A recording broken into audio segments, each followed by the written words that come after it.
사도신경으로 우리의 신앙을 하나님 앞에 고백합니다.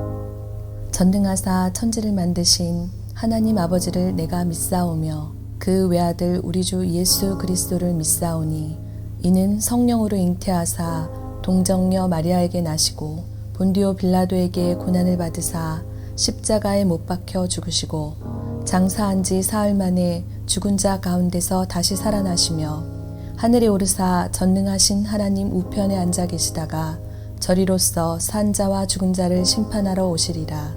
성령을 믿사오며 거룩한 공회와 성도가 서로 교통하는 것과 죄를 사하여 주시는 것과 몸이 다시 사는 것과 영원히 사는 것을 믿사옵나이다.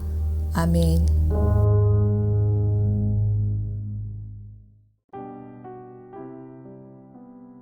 오늘의 말씀 사무엘하 18장 1절에서 18절 말씀입니다.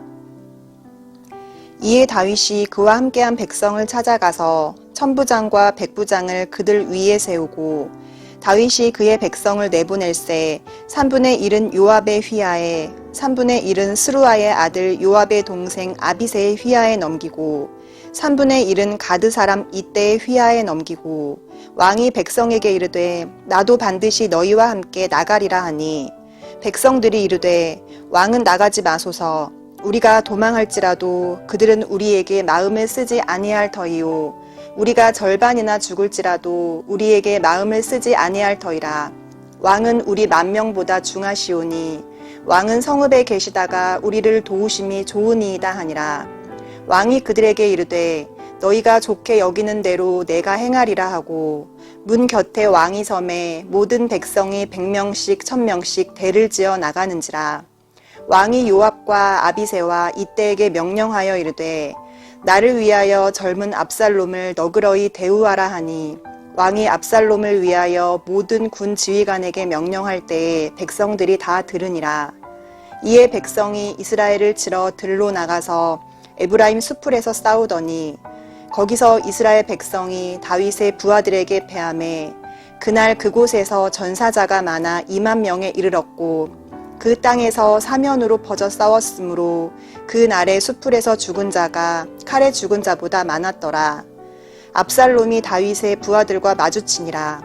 압살롬이 노새를 탔는데 그 노새가 큰 상수리 나무 번성한 가지 아래로 지날 때에 압살롬의 머리가 그 상수리 나무에 걸림에 그가 공중과 그 땅 사이에 달리고 그가 탔던 노새는 그 아래로 빠져나간지라. 한 사람이 보고 요압에게 알려 이르되 내가 보니 압살롬이 상수리 나무에 달렸더이다 하니 요압이 그 알린 사람에게 이르되 내가 보고 어찌하여 당장에 쳐서 땅에 떨어뜨리지 아니하였느냐. 내가 내게 은 10개와 띠 하나를 주었으리라 하는지라. 그 사람이 요압에게 대답하되 내가 내 손에 은 1000개를 받는다 할지라도 나는 왕의 아들에게 손을 대지 아니하겠나이다. 우리가 들었거니와 왕이 당신과 아비새와 이때에게 명령하여 이르시기를 삼가 누구든지 젊은 압살롬을 해하지 말라 하셨나이다. 아무 일도 왕 앞에는 숨길 수 없나니 내가 만일 거역하여 그의 생명을 해하였더라면 당신도 나를 대적하였으리이다 하니 요압이 이르되 나는 너와 같이 지체할 수 없다 하고 손에 작은 창 셋을 가지고 가서 상수리 나무 가운데서 아직 살아있는 압살롬의 심장을 찌르니 요압의 무기를 든 청년 10명이 압살롬을 애워싸고 쳐 죽이니라. 요압이 나팔을 불어 백성들에게 그치게 하니 그들이 이스라엘을 추격하지 아니하고 돌아오니라. 그들이 압살롬을 옮겨다가 숲을 가운데 큰 구멍에 그를 던지고 그 위에 매우 큰 돌무더기를 쌓으니라. 온 이스라엘 무리가 각기 장막으로 도망하니라. 압살롬이 살았을 때에 자기를 위하여 한 비석을 마련하여 세웠으니 이는 그가 자기 이름을 전할 아들이 내게 없다고 말하였음이더라. 그러므로 자기 이름을 기념하여 그 비석에 이름을 붙였으며 그 비석이 왕의 골짜기에 있고 이제까지 그것을 압살롬의 기념비라 일컫더라. 오늘 본문의 다윗의 입장에서 묵상을 하게 되면 참 괴로운 상황입니다. 아들 압살롬이 반역을 하여 이제 광야를 다니는 어려움도 있었겠지만 그럼에도 모든 상황을 채우시는 하나님의 은혜로 여기까지 왔습니다. 그런 것이 다윗에게 힘들지 않았을 것입니다. 정말 괴로운 것은 이제 그 반역을 하는 무리들과 전쟁을 치러야 한다는 것입니다. 이때 다윗의 괴로움은 이 전쟁에서 승리를 해야 한다는 마음과 동시에 아들 압살롬이 죽지 않기를 원하는 아버지의 마음이 있는 것입니다. 왕으로서 그리고 아빠로서 이 둘 사이에서 너무나 괴로운 시간을 보내고 있는 다윗을 보게 됩니다. 먼저는 전쟁에서 승리하기 위하여 군대를 편성합니다. 천부장을 세우고 백부장을 세워 조직력을 갖추게 합니다. 그리고 그 백성을 세 개의 편대로 나눕니다. 3분의 1은 요압의 휘하에, 3분의 1은 요압의 동생 아비새에게, 그리고 3분의 1은 가드 사람 이때의 휘하에 넘깁니다. 우리는 여기에서 끈끈한 신뢰 안에서 그리고 능력 위주로 사람을 세웠고 또한 그 사람을 세우는데 열려 있는 모습을 보게 됩니다. 왜냐하면 가드 사람 이때를 군 지휘관으로 세워주는 것입니다. 실력이 있고 신뢰가 있는 관계였다는 것입니다. 그리고 다윗은 말합니다. 나도 반드시 너희와 함께 나가리라. 그러자 백성들이 만류합니다. 왕은 나가지 마소서. 우리가 절반이나 죽는다 해도 그들이 마음을 쓰지 않을 것이지만 왕이 죽으면 안 된다는 것입니다. 왕은 성읍에 계십시오. 그러다가 우리를 도와주십시오. 다윗이 그렇게 하기로 합니다. 다윗을 따르는 사람들의 뜨거운 충성과 유대 관계를 보게 됩니다. 이제 이 정도의 전략, 편성, 마음가짐이면 충분히 승리를 기대해 볼 수 있습니다. 이렇게 군대가 나가는 모습을 바라보며 문 옆에 서 있는 다윗은 지휘관들에게 명령을 합니다. 5절 말씀, 왕이 요압과 아비새와 이때에게 명령하여 이르되 나를 위하여 젊은 압살롬을 너그러이 대우하라 하니 왕이 압살롬을 위하여 모든 군 지휘관에게 명령할 때에 백성들이 다 들으니라. 아멘. 군 지휘관들에게 명령합니다. 나를 위하여 젊은 압살롬을 너그러이 대우하라. 이 다윗의 마음이 정말 괴로운 것입니다. 전쟁에서 이겨야 함은 물론입니다. 이 일은 반역이기 때문입니다. 그러나 그 반역의 주동자인 그 아들 압살롬에 대한 아버지의 노심초사한 마음이 담겨 있습니다. 이러지도 못하고 저러지도 못하는 다윗의 이 마음으로 그들에게 명령을 합니다. 압살롬을 너그러이 대우하라. 백성들도 이 내용을 다 들었습니다.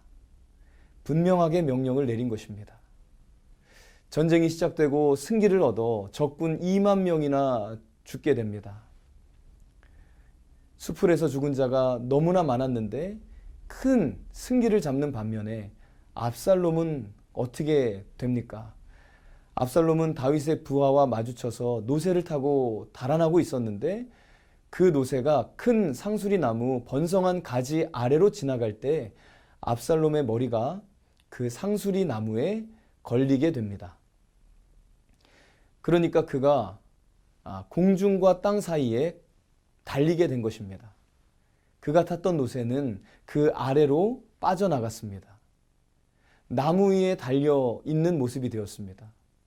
이 일을 한 사람이 요압에게 보고합니다. 그러자 요압은 왜 압살롬을 죽이지 않았느냐고 추궁합니다.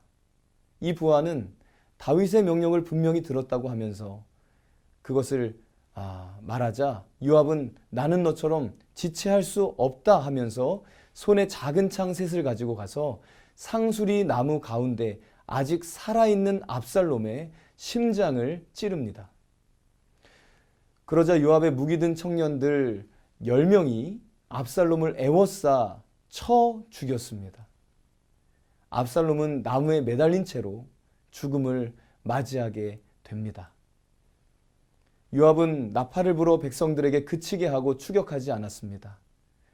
그 죽은 압살롬을 숲을 가운데 큰 구덩이에 던졌습니다. 그리고 그 위에 매우 큰 돌무더기를 쌓았습니다. 그러니까 온 이스라엘 백성들이 다 집으로 도망합니다. 18절 말씀에 압살롬이 살았을 때 자기를 위하여 한 비석을 마련하여 세웠으니 이는 그가 자기 이름을 전할 아들이 내게 없다고 말하였음이더라.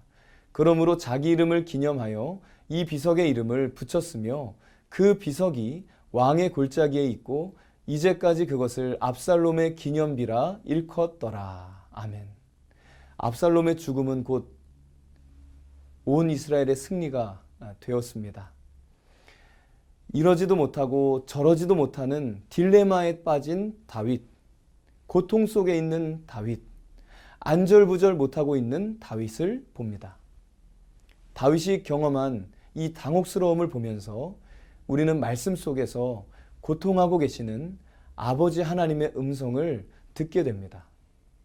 우리의 삶에 이러지도 못하고 저러지도 못하는 모든 순간에 함께 고통하고 계시는 아버지 하나님, 그리고 그 하나님께서 압살롬의 죽음을 통하여 승리를 거두게 하심과 오버랩이 되어 생각나게 하시는 분이 계십니다.